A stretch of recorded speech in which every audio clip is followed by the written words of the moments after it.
அனைவருக்கும் வணக்கம். இன்று நாம் ஒரு மிக முக்கியமான ஆழமான ஞானத் தேடலை தொடங்கப் போகிறோம். 35 ஆண்டுகால யோக சாதனையின் சாரமாக டாக்டர் பண்டிட் ஜி கண்ணைய யோகி அவர்கள் நமக்கு வழங்கிய மானச யோகம் என்னும் பொக்கிஷத்தை நாம் இன்று புரட்டப் போகிறோம். இந்த நூல் வெறும் தத்துவம் அல்ல. இது ஒரு மனிதன் தன் மனதை எப்படி ஒரு கருவியாக மாற்றி வாழ்க்கையை தன் வசப்படுத்தலாம் என்பதற்கான நேரடி வழிகாட்டி. அம்பத்தூர் ஆத்மயோக ஞான சபா மூலம் உலகெங்கும் பரவிய இந்த யோக ரகசியங்கள் இன்று நமக்கான ஒரு பாடமாக மாறப்போகிறது. இப்போது நாம் இந்த நூலின் 15ஆம் அத்தியாயத்திற்குள் நுழையப் போகிறோம். ம். அதாவது நாம உள்ள நுழைய போற இந்த 15ஆம் அத்தியாயம் மனசக்தி பத்தி ரொம்ப ஆழமா பேசுது. இத மானச சக்தி அப்படின்னு கூட சொல்லலாம். ஆமா, மானச சக்தி. ஆனா இங்க ஒரு முக்கியமான விஷயத்த நாம முதல்லயே ரொம்ப தெளிவா புரிஞ்சுக்கணும். மனசின் சக்தி அப்படின்னு சொன்ன உடனே நம்ம ஊர்ல பலருக்கும் அந்த ஹாலிவுட் படங்கள்ல வர மாதிரி கைய நீட்டினா பொருட்கள் அப்படியே காத்துல பறக்கறதோ இல்ல ஏதோ மந்திர தந்திரங்களோ தான் உடனே ஞாபகத்துக்கு வரும். கண்டிப்பா. எல்லாரும் அப்படிதான் நினைப்பாங்க. ஏதோ மேஜிக் மாதிரி.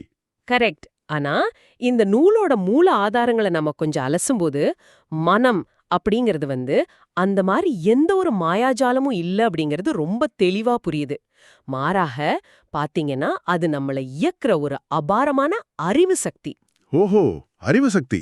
ஆமா, இது வெறும் குருட்டுத்தனமான சக்தி கிடையாது. இது ஒரு என்ன சொல்றது, ஒரு இன்டெலெக்சுவல் ஃபோர்ஸ் அப்படின்னு சொல்லலாம். முந்தைய பகுதிகளில் பார்த்தீங்கன்னா நாம மனசை ஒரு கருவி அப்படின்னு பேசிட்டு இருந்தோம். ஆனா எந்த ஒரு கருவியா இருந்தாலும் அது செயல்பட ஒரு சக்தி வேணும் இல்லையா? நிச்சயமா வேணும். இப்போ சக்தி இல்ல எனர்ஜி அப்படின்னு பொதுவா நம்ம சொன்னா நமக்கு உடனே ஞாபகத்துக்கு வர்றது இந்த மின்சாரம், காந்த சக்தி, அணு சக்தி இல்லைன்னா நீராவி சக்தி இதெல்லாம் தான். இதெல்லாம் பௌதிக சக்திகள், அதாவது பிசிக்கல் எனர்ஜி. Physical energy. ஆனா ஆனா மனம் அப்படிங்கிறது இந்த வகையை சேர்ந்தது அல்ல அப்படிங்கிறது தான் இந்த புத்தகத்தோட முதல் வாதமா இருக்கு. பௌதிக சக்தி வேற, அறிவு சக்தி வேறன்னு சொல்றாங்க. ஆமா, பௌதிக சக்திக்கும் இந்த அறிவு சக்திக்கும் ரொம்ப பெரிய ஒரு அடிப்படையான வித்தியாசமே இருக்கு. இத புரிஞ்சுக்க பாத்தீங்கன்னா இந்த புத்தகத்துல வர்ற ஒரு சின்ன உதாரணத்தை எடுத்துக்கலாம். ஒரு பேட்டரியால ஓடுற பொம்மைக்காரர் இருக்குன்னு வைங்க. சரி. அந்த பொம்மையை நீங்க தரையில விட்டா அது பாட்டுக்கு நேரா ஓடிட்டே இருக்கும். இப்போ வழியில ஒரு செவரோ இல்ல ஒரு பெரிய மரக்கட்டையோ இருந்தா என்ன ஆகும்? அது நேரா போய் அது மேல மோதி நின்னுடும். கரெக்ட், மோதிடும். இல்லனா அந்த வீல் சுத்த சுத்த அந்த கட்டைய தள்ளிட்டு போக ஒரு குருடுத்தனமா முயற்சி பண்ணும். பேட்டரி தீர்ற வரைக்கும் அது மோதிட்டே தான் இருக்கும். ஆமா, அதுக்கு தானா யோசிக்க தெரியாது. ஆனா ஒரு உயிருள்ள எறும்பு கண்டிப்பா அப்படி பண்ணாது. ஆமா, நிச்சயமா பண்ணாது. ஒரு எறும்பு நேரா போயிட்டு இருக்கு. அதுக்கு முன்னாடி நாம ஒரு தடைய வைக்கிறோம்னு வைங்க. அது தடைய பார்த்த உடனே அது மேல மோதிட்டு அப்படியே அங்கேயே நிக்காது. உடனே தன் திசையை மாத்திக்கும். வலது பக்கமோ இல்ல இடது பக்கமோ திரும்பி போகும். இல்லனா அந்த தடையின் மேலேயே ஏறி தன்னோட வழியில அது பாட்டுக்கு போகும். ஏன்னா அதுக்கு அந்த பகுத்தறியும் தன்மை இருக்கு. அதுதான் பாயிண்ட். அந்த இடத்துல எறும்போட உடம்பு மட்டும் வேலை செய்யல, அதோட சிற்றறிவு தான் அங்க வேலை செய்யுது. அதுதான் அறிவு சக்தி. அந்த எறும்புக்கு முன்னாடி இருக்கிற தடைய எப்படி சமாளிக்கிறதுன்னு அது ஒரு கால்குலேஷன் போடுது பாருங்க. அதுதான் இங்க ரொம்ப முக்கியம். வாவ், ஆமா. இப்போ இதே கொஞ்சம் பெரிய அளவுல யோசிச்சு பாருங்களேன். ஒரு எலக்ட்ரிக் ட்ரெயின் ரொம்ப வேகமா தண்டவாளத்துல போயிட்டு இருக்கு. திடீர்னு ஒரு மாடு குறுக்க வந்தா அந்த ட்ரெயின் தானாவே யோசிச்சு பிரேக் போடுமா? கண்டிப்பா மாட்டாது. மாட்டாது இல்லையா? அதுக்கு அந்த பௌதிக சக்தி மட்டும்தான் இருக்கு, அறிவு கிடையாது. அது மாடு மேல மோதிடும். அந்த ட்ரெயினை நிறுத்த வெளியிருந்து அறிவுள்ள ஒரு மனிதன் அங்க கண்டிப்பா தேவைப்படுறான். இது கேட்கறதுக்கு பாத்தீங்கன்னா ஒரு கம்ப்யூட்டரோட ஹார்ட்வேர் அப்புறம் சாஃப்ட்வேர் மாதிரி நாம இதை பொருத்தி பார்க்கலாம்னு தோணுது. ஆமா, நல்ல ஒப்பீடு. மின்சாரம், அந்த இயந்திரம் இதெல்லாம் வெறும் ஹார்ட்வேர் தான். அதுக்கு எவ்வளோ பவர் உண்டாலும் அதுவா சுயமா சிந்திக்கவே முடியாது. அறிவு சக்திங்கிறது ஒரு ஆப்ரேட்டிங் சிஸ்டம், அதாவது ஓஎஸ் மாதிரி. அதுதான் அந்த ஹார்ட்வேரை கண்ட்ரோல் பண்ணுது. அதே லாஜிக் தான். இன்னும் சொல்லப்போனா, அதாவது நம்ம விண்வெளிக்கு அனுப்புற ராக்கெட் எடுத்துக்கோங்க. ஒரு ராக்கெட்டுங்கிறது பல லட்சம் டன் எரிபொருளை வச்சு எறிகிற ஒரு பயங்கரமான அசுர சக்தி.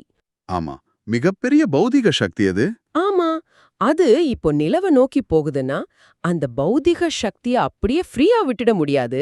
அதை சரியான திசையில திருப்ப, கரெக்டான நேரத்துல ஸ்பீட குறைக்க அங்க ஒரு அறிவுள்ள மனிதன் தேவை. அந்த கண்ட்ரோல் இல்லைன்னா ராக்கெட் எங்கேயோ போய் வெடிச்சு சிக்கிடும். கரெக்ட். அதனால ஒரு பௌதிக சக்திய பிரயோஜனமா மாத்தணும்னா அத கண்ட்ரோல் பண்ண அறிவு சக்தி கண்டிப்பா தேவை. அப்போ அறிவு சக்தி இல்லாம வெறும் பௌதிக சக்தி மட்டும் தனியா இருக்கிறதுங்கிறது ஒரு அழிவுக்கான நேரடி பாதைன்னு நம்ம சொல்லலாம். அதை நெறிப்படுத்த ஒரு சிஸ்டம் வேணும். நிச்சயமா. ஆனா இங்க எனக்கு ஒரு பெரிய கேள்வி வருது. ராக்கெட்டை கண்ட்ரோல் பண்றது மனித மூளை, எறும்பு கண்ட்ரோல் பண்றது எறும்போட மூளை. அப்போ இந்த அறிவு சக்திங்கிறது எங்க தொடங்குது? இது மனித மூளைக்குள்ள மட்டும்தான் இருக்கா அப்படின்னு ஒரு கேள்வி வருது. இந்த கேள்விக்குள்ளதான் அடுத்த கட்ட உண்மையே ஒளிஞ்சிருக்கு. இந்த அறிவு சக்தி மூளையில மட்டும் இல்ல, எல்லா உயிர்கள் கிட்டயும் வியாபிச்சிருக்கு. அதனாலதான் சின்னஞ்சிறு விலங்குகள் கூட தனக்கு எது சாப்பாடு எது விஷம்னு பகுத்தறிஞ்சு பிரிச்சு பாக்குது. தமக்கு ஒத்துக்காத உணவை அவைகள் தொடறது கூட இல்ல. ஆமா. ஆனா ஆசிரியர் இதோட நிக்கல. இன்னும் ஒரு படி மேல போய் ஒரு மிகப்பெரிய விஷயத்த சொல்றார். நம்ம உடம்புல இருக்கிற மிகச்சிறிய அணுல, அதாவது ஒரு சிங்கிள் செல்ல கூட இந்த அறிவுத்தன்மை இருக்குன்னு சொல்றாரு. ஒரு நிமிஷம். ஒரு சிங்கிள் செல்லுக்குள்ள அறிவா? இது கேட்க கொஞ்சம் விசித்திரமா இருக்கே. ஒரு செல்லுக்கு மூளை கிடையாதே, அப்புறம் எப்படி அதுக்கு பகுத்தறிவு இருக்கும்? மூளைங்கிறது அறிவோட ஒரு வெளிப்பாடு தான். ஆனா அறிவுங்கிறது மூளைக்குள்ள மட்டும் முடங்கி கிடக்கல. ஒரு சிங்கிள் செல் எடுத்துக்கிட்டா கூட பாத்தீங்கன்னா அது தனக்கு தேவையான நியூட்ரிஷனை உள்ள இழுத்துக்கும், தேவையில்லாத கழிவுகளை வெளியேத்தும். ஓஹோ. வெளியே இருந்து ஒரு வைரஸ் வந்தா அதை எதிர்த்து போராடணுங்கிற அந்த முடிவை ஒரு நுண்ணிய செல் எடுக்குது. அதுக்குள்ளேயும் ஒரு பகுத்தறியும் தன்மை இருக்கு. ஆல்பர்ட் ஐன்ஸ்டீன் இத பத்தி ஒரு இடத்துல சொல்லியிருக்காருன்னு அந்த சோர்ஸ்ல படிச்சேன். ஆமா, அவர் சொல்லியிருக்காரு. அணுக்களிலும் மனிதனின் அறிவுச் சக்தி போன்ற மனசக்தி இருக்குதுன்னு அவர் சொல்லியிருக்காரு. நேர்களே, இத கேட்கும்போது நீங்க கொஞ்சம் யோசிச்சு பாருங்க. நம்ம உடம்புல உள்ள பல கோடி செல்களும் தங்களுக்கு தாங்களே சுயமாக சிந்திச்சு முடிவெடுக்குதுன்னா, நான் அப்படிங்கிற இந்த மனிதன் உண்மையிலேயே பல கோடி நுண்ணிய அறிவுகளோட ஒரு கூட்டமைப்பு தானா? ஒரு பெரிய ஜனநாயகம் மாதிரி நம்ம உடம்பு செயல்படுதா? நீங்க சொல்க 100க்கு 100 உண்மை. நாம நம்மள ஒரு சிங்கிளா ஒரே உடம்பா பாக்குறோம். ஆனா உள்நோக்கி பார்த்தா நாம கோடிக்கணக்கான அறிவு துளிகளோட ஒரு கூட்டு இயக்கம். அந்த ஒவ்வொரு துளியும் தம் பணிய சரியா செய்யறதுக்கு தேவையான அறிவு சக்திய தனக்குள்ளேயே வச்சிருக்கு. வாவ், ரொம்ப ஆழமான ஒரு விஷயம் இது. சமயவாதிகள் கூட இத வேற மாதிரி சொல்றாங்க. அவங்க இந்த பிரபஞ்சத்தை படைச்சு காத்து அழிக்கிற கடவுள் அப்படிங்கிறவரையே ஒரு அறிவு வடிவானவர் அப்படின்னு தான் வர்ணிக்கிறாங்க. மனம்ங்கிறது நன்மை எது தீமை எதுன்னு விசாரிச்சு செயல்படுற ஒரு சக்தி. அதனாலதான் மனக்கோளாறு உள்ளவங்கள நாம பைத்தியம்னு சொல்றோம். ஆமா, ஏன்னா அந்த செயல்கள்ல அந்த பகுத்தாராயும் தன்மையும் ஒரு ஒழுங்கோ இருக்காது, பயனுள்ள இயக்கமோ இருக்காது. எல்லாம் ஒரு மாதிரி ரேண்டமா நடக்கும். சரி, அணுக்கள் அளவுல இவ்வளவு அறிவு வேலை செய்யுதுன்னு வச்சுப்போம். ஆனா நம்ம அன்றாட வாழ்க்கையில நாம பண்ற சாதாரண செயல்கள்ல இந்த மனம் எப்படி ஆதிக்கம் செலுத்துது? நான் ஒரு பொருளை எடுக்கிறேன்னா அது என் உடம்போட உடைப்பா இல்ல மனதோட ஆதிக்கமா? இத ரொம்ப சுலபமா புரிஞ்சுக்க ஆசிரியர் ஒரு 3 உதாரணங்களை இங்க விரிவாக விவாதிக்கிறாரு.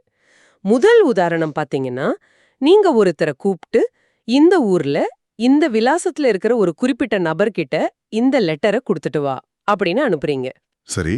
அவர் அந்த ஊருக்கு போவாரு, பல வழிகள்ல விசாரிப்பாரு, கரெக்டான அட்ரஸ கண்டுபிடிச்சு அந்த நபரை அடையாளம் கண்டு அந்த லெட்டரை கொடுத்துட்டு வருவாரு. இது நாம தினமும் பாக்குற ஒரு சாதாரண விஷயம்தான். ரெண்டாவது உதாரணம், அதாவது பக்கத்தூர்ல ஒரு குறிப்பிட்ட கடையில ஒரு ஸ்பெஷலான பழம் விக்கிறாங்க, அதை வாங்கிட்டு வான்னு ஒருத்தர்கிட்ட சொல்றோம். அவரும் அந்த ஊருக்கு போவாரு, அந்த ஊர்ல அலைஞ்சு திரிஞ்சு கடையை கண்டுபிடிச்சு பழத்தை வாங்கிட்டு வருவாரு. ஓகே. மூணாவது உதாரணம் கொஞ்சம் வித்தியாசமானது. ஒரு போக்கிரிய கூப்பிட்டு அந்த குறிப்பிட்ட நபரை அடிச்சிட்டு வான்னு சொன்னா அவனை தேடி பிடிச்சு அடிச்சிட்டு வருவான். ஆமா, இந்த 3 செயல்கள்லயும் மனுஷனோட உடம்பு தான் முழுமையா வேலை செஞ்சிருக்கு.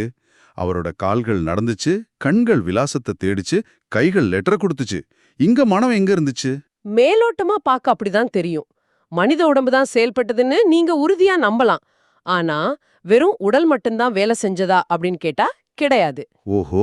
முகவரிய கண்டுபிடிக்கிறதும் சரியான கடையை தேடுறதும் சரியான நபரை அடையாளம் படுத்துறதும் கால்களோ கைகளோ கிடையாது. அது மனிதனோட அறிவு மனம், அதாவது இன்டலெக்சுவல் மைண்ட். அந்த மனம்தான் உடலை முழுமையா வழிநடத்தி இந்த காரியங்களை முடிச்சிருக்கு. அப்போ உடம்புங்கிறது வெறும் ஒரு வாகனமோ இல்ல ஒரு கருவியோ தான். அதை ஓட்டுற டிரைவர் மனம்.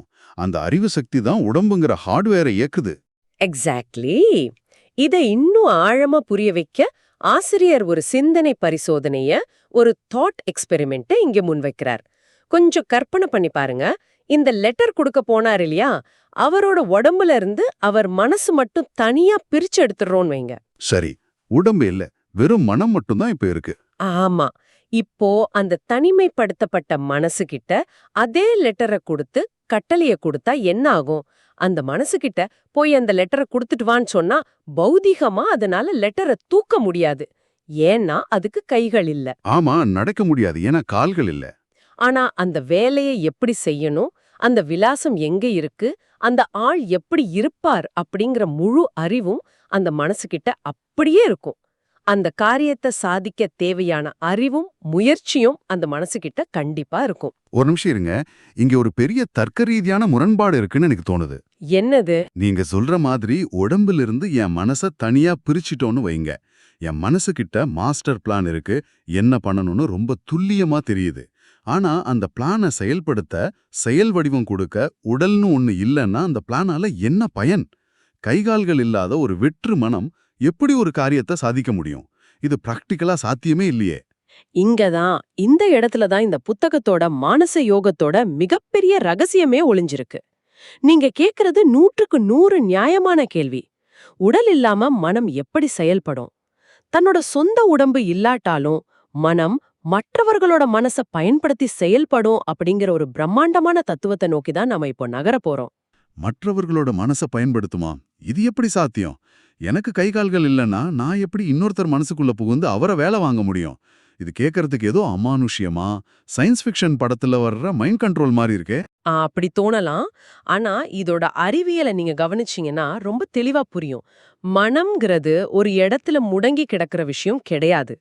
மன அறிவு பௌதீக பொருட்களை நேரடியாக தாக்காது. அதாவது உங்க மனசு ஒரு டேபிளையோ நாற்காலியையோ தானாகவே காத்துல பறக்க வைக்காது. ஆனா அது தன்னை மாதிரியே இருக்கிற மற்ற மன அறிவுகள்ல, அதாவது மற்ற மனிதர்களோட மனசுல ஊடுருவி செயல்பட முடியும். இத ஒரு உதாரணத்தோட சொல்ல முடியுமா? கண்டிப்பா. இப்போ ஒருத்தரோட மனம் தியானம் பயிற்சினால ரொம்ப பலப்படுத்தப்பட்டிருக்குன்னு வைங்க. அந்த பலமான மனசுகிட்ட அவ மனசுல இருக்கிற கெட்ட புத்திய மாத்திட்டு வா அப்படின்னு நாம ஒரு உத்தரவு கொடுக்கறோம். ஓகே. இந்த வலிமையான மனம் என்ன பண்ணும்னா, நேரா போய் அவரை பிடிச்சு அடிக்காது. அதுக்கு பதிலா அந்த நபரோட மனசுக்குள்ள புகுந்து அங்க இருக்கிற நெகட்டிவ் எண்ணங்களை மாத்தி அமைக்கும் திறன் அதுக்கு இருக்கு. இது ரொம்ப ஆச்சரியமா இருக்கு. அதாவது ஒரு மனம் இன்னொரு மனதோட நேரடியா தொடர்பு கொள்ளுதா? ஆமா. இன்னொரு உதாரணம் சொல்றேன் கேளுங்க. உங்க பலமான மனசுகிட்ட எனக்கு 4 ரோஜா செடிகள் வேணும் அப்படின்னு நீங்க கட்டளையிடுறீங்க. உடனே காத்துல 4 செடி மாயாஜாலமா பறந்து வந்து உங்க முன்னாடி விழாது. அப்போ அந்த செடி எப்படி எனக்கு கிடைக்கும்? அந்த மனம் என்ன பண்ணும்னா, ரோஜா செடிகள் எங்க இருக்கு, அதை எப்படி கொண்டு வரலான்னு ஒரு திட்டம் போடும். அப்புறம் யார் மூலமா அதை செய்ய முடியுமோ அவங்களோட மனசுல போய் அதற்கான எண்ணங்களை உருவாக்கும்.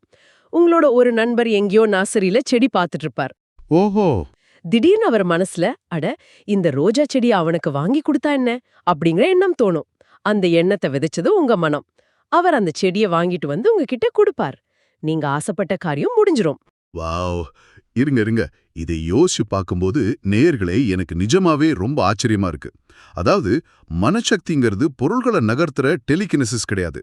அது மனிதர்களோட எண்ணங்களை மாத்தி அமைச்சு செயல்படுற ஒரு மாபெரும் நெட்வொர்க். நம்மளோட வலுவான எண்ணங்கள் நமக்கே தெரியாம நம்ம சுத்தி இருக்கிறவங்களோட மனசை வழி நடத்துது என்பது எவ்வளோ பெரிய சக்தி. செல்வத்தை சேர்க்கச் சொன்னாலும் இதே நிலைதான் அப்படின்னு ஆசிரியர் சொல்றார். அதற்கான திட்டங்களை உருவாக்கி மற்றவர்களின் மனங்கள்ல தகுந்த எண்ணங்களை புகுத்தி ஃபைனலா காரியத்தை முடிக்கும் ஆற்றல் மனதிற்கு உண்டு. ஒரு பலமான மனசக்தியும் அதை சரியான வழியில செலுத்தி ஆணையிடும் முறையும் தான் இதுக்கு தேவை. தன் சொந்த உடம்பு இல்லாமலும் பொருட்களை நேரடியாக நகர்த்த முடியாமலும் மற்ற மனிதர்களோட அறிவை பயன்படுத்தி காரியத்தை முடிச்சிடுது மனம். ஆனா இது எப்படி வேலை செய்யுது? எந்த மெக்கானிசம் மூலமா ஒரு மூளையில இருக்கிற எண்ணம் இன்னொருத்தரோட மூளைக்குள்ள போகுது? நீங்க இதை கேட்டுட்டு இருக்கும்போது உங்க லைஃப்ல நடந்த பல விஷயங்கள் இப்போ ஞாபகத்துக்கு வரலாம். அட அன்னைக்கு நாம ஒன்னு நினைச்சோம், அது அப்படி இன்னொருத்தர் மூலமா நடந்துச்சே அப்படின்னு தோணலாம். நம்ம எண்ணங்கள் வெறும் மூளைக்குள் நடக்கிற சிந்தனை மட்டும் கிடையாது, அது பிரபஞ்சம் முழுக்க பரவி கிடக்கிற ஒரு பெரிய வலைப்பின்னல். நாம இதோட இந்த விவாதத்தை முடிச்சுக்கலாம். ஆனா முடிக்கிறதுக்கு முன்னாடி நேயர்களே, நீங்க தொடர்ந்து சிந்திக்க வேண்டிய ஒரு ஆழமான கேள்வி இருக்கு. என்ன கேள்வி அது? நமது மண்டைக்குள் இருக்கும் இந்த மனசக்தி பல மைல்கள் தொலைவில் உள்ள இன்னொரு மனதை எப்படி தன்மையப்படுத்துகிறது, அது எந்த அலைவரிசையில பயணிக்கிறது, இத பத்தி நீங்க கண்டிப்பா யோசிச்சு பார்க்கணும். இவ்வளவு நேரம் கேட்டதுக்கு ரொம்ப நன்றி. இந்த Tamil voice reach channel monetisation இல்லாம தான் நடக்குது. இந்த ஆடியோ புத்தகம் உங்களுக்கு பயன் தருது என்று நினைத்தால் இந்த முயற்சி தொடர்ந்து போக உங்க ஆதரவு மிகவும் உதவும். என்னுடைய இந்த முயற்சிக்கு நன்கொடை அளிக்க விருப்பம் இருந்தால் டிஸ்கிரிப்ஷன்ல கொடுக்கப்பட்டுள்ள UPI ID மூலம் வழங்கலாம்.